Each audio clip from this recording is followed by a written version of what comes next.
Assalamualaikum warahmatullahi wabarakatuh. Halo teman-teman semuanya. Sebelumnya, perkenalkan nama saya Anissa Gila Putri.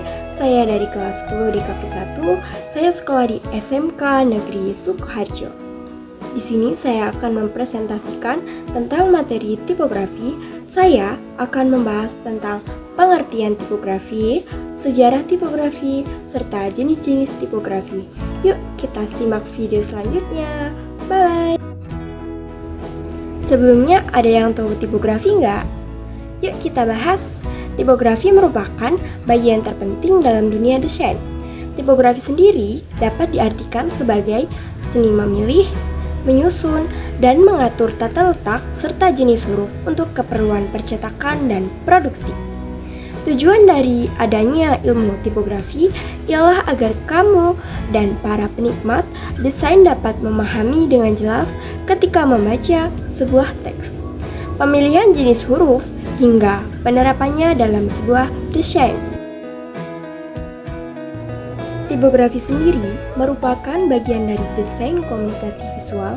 Pembangunan tipografi dipengaruhi oleh berbagai hal, terutama oleh budaya masyarakat dan teknik pembuatannya.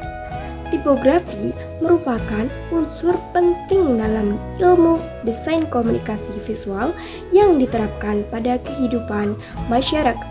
Dengan demikian, budaya masyarakat dominan sekali dalam mempengaruhi perkembangan tipografi. Ternyata tipografi ada sejarahnya loh. Tipografi sejarahnya dibagi menjadi 3 era loh. Seperti 1. Perkembangan tipografi era pracetak.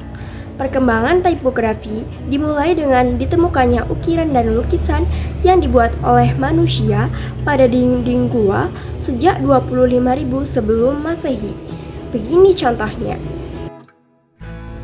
Hal ini menjadi tonggak awal mulanya piktograf.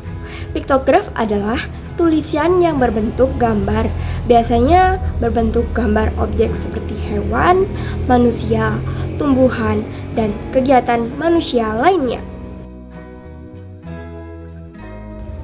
Perkembangan tipografi era cetak.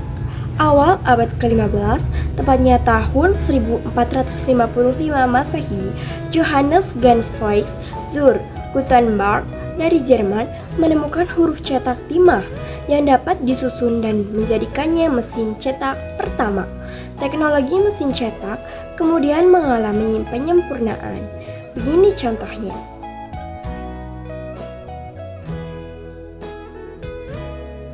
Perkembangan tipografi era digital.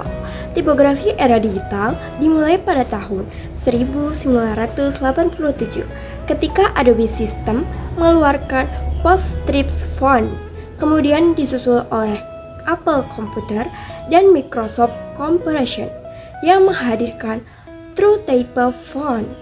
PostScript font merupakan format font yang mempunyai 2 bagian, yaitu screen font digunakan untuk tampilan layar dan printer font digunakan untuk percetakan melalui printer. Ini dia contohnya.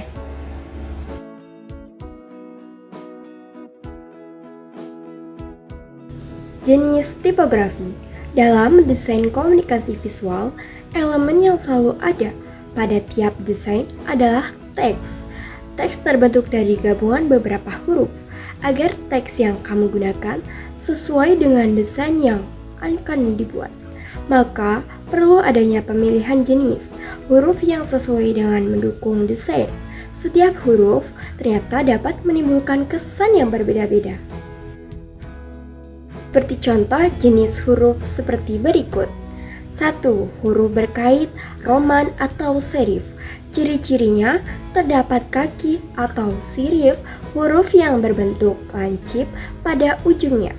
Garis-garis pada huruf biasanya memiliki ketebalan dan ketipisan yang kontras. Kesan yang ditimbulkan feminim, klasik, anggun, dan lemah gemulai.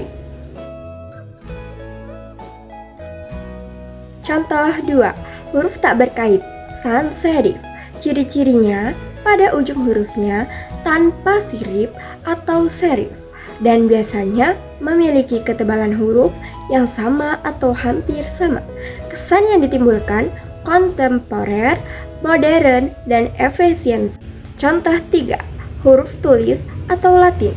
Strips, ciri-cirinya seperti coretan tangan menggunakan pena, kuas, atau pensil tajam, dan biasanya miring ke kanan.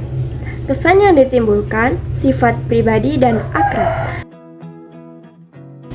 Monospage, ciri-cirinya biasanya jarak atau lebar setiap huruf sama.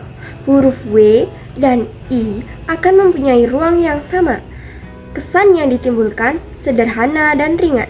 Dekoratif, ciri-cirinya pengembangan dari bentuk-bentuk yang sudah ada ditambah hiasan dan ornamen atau garis-garis dekoratif. Kesan yang ditimbulkan dekoratif, ornamental, dan unik. Itu dia presentasi dari saya. Semoga bermanfaat. Saya akhiri. Wassalamualaikum warahmatullahi wabarakatuh. Goodbye.